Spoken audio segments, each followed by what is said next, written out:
Hey everyone, another day, another handheld, with today's review focused on the AyaNeo's Pocket Air. Despite its namesake, the Pocket Air isn't pocketable, but instead an Android variant of AyaNeo's previously Windows-only Air range. The Pocket Air is AyaNeo's very first Android handheld, however, although they have announced that they'll be bringing out another named the Pocket S in the future. I really like the retro theme of the Pocket Air and think the packaging is really quite neat. The heavily pixelated Pocket Air on the box looks super awesome, and I like how quick and easy it is just to get to the handheld. Other than the handheld, we've got a USB-C charging cable only and a pretty in-depth manual, and that's it.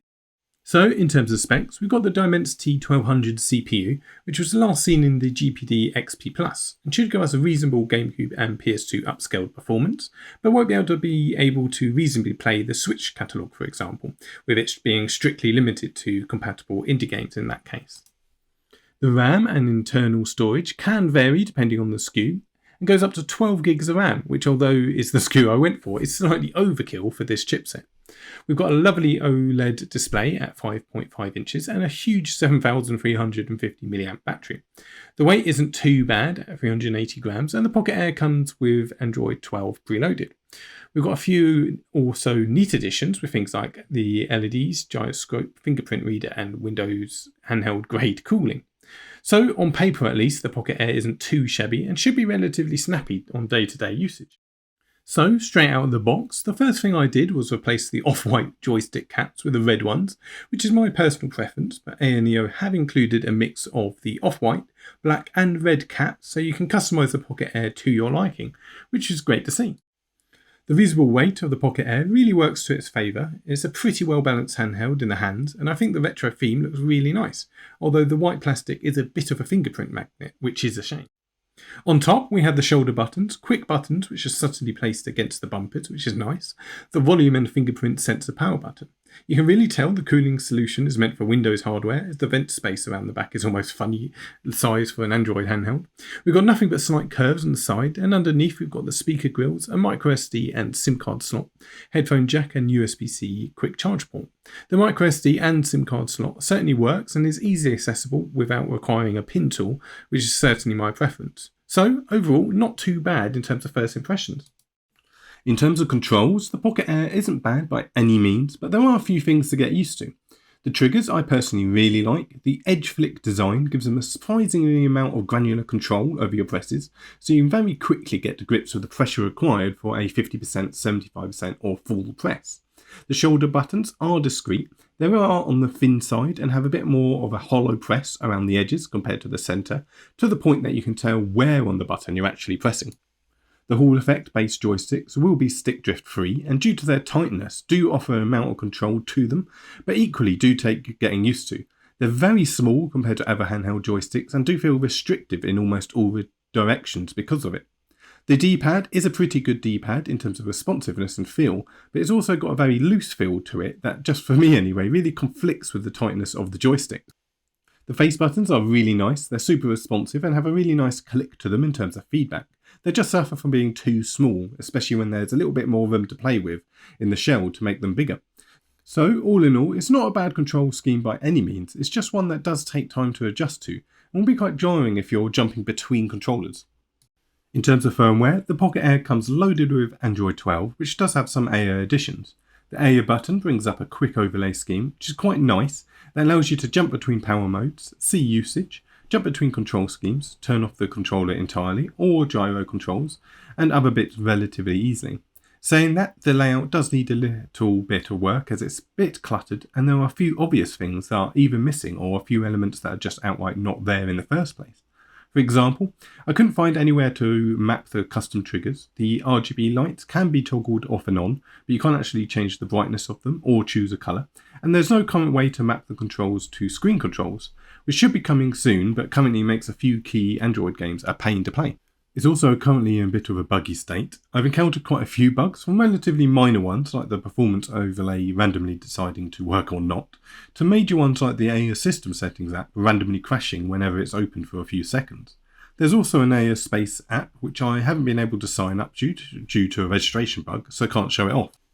These can be frustrating, but ultimately don't ruin the handheld, they just put a slight dampener on the initial experience. So, I'll switch to some emulation gameplay shortly, but just before I do, I've upscaled all the later gen emulation to 1080p without issue, and although I do feature some Switch emulation, I'll likely do a follow-up video specifically featuring them, as expectations should be set to the lower end of the library for sure. Anyway, I'll cut some gameplay now and summarise back up at the end.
Finish!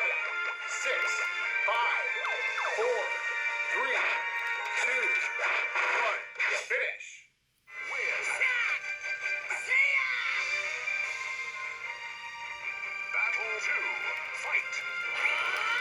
Knockout!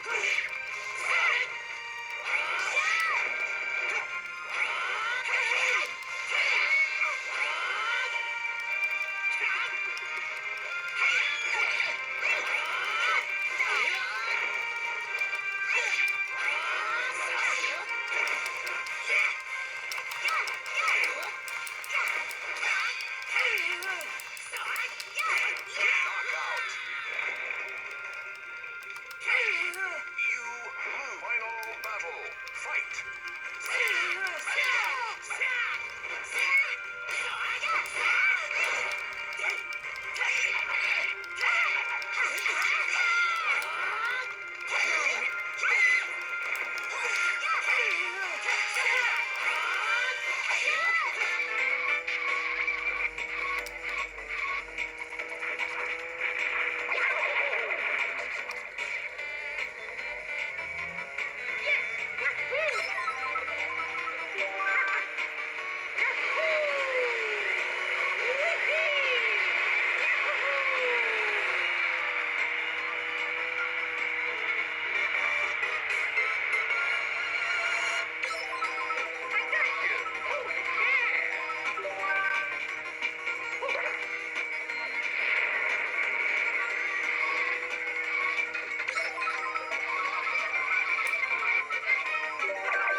So, in summary, I'd say the Pocket Air hasn't suddenly become my favourite handheld in the world, but it does get me excited on the prospect of what AyaNeo can do in their future Android handhelds. It's not a bad handheld by any stretch of the imagination, but there are a few compromises or things to get used to, whether that's a lesser driver support, controller quirks, or bugs. I am a huge fan of AyaNeo and ultimately happy with the Pocket Air, but it's not the knockout of the park handheld I originally thought it could be. So I'd love to hear your point of view, but until then, thanks so much for watching.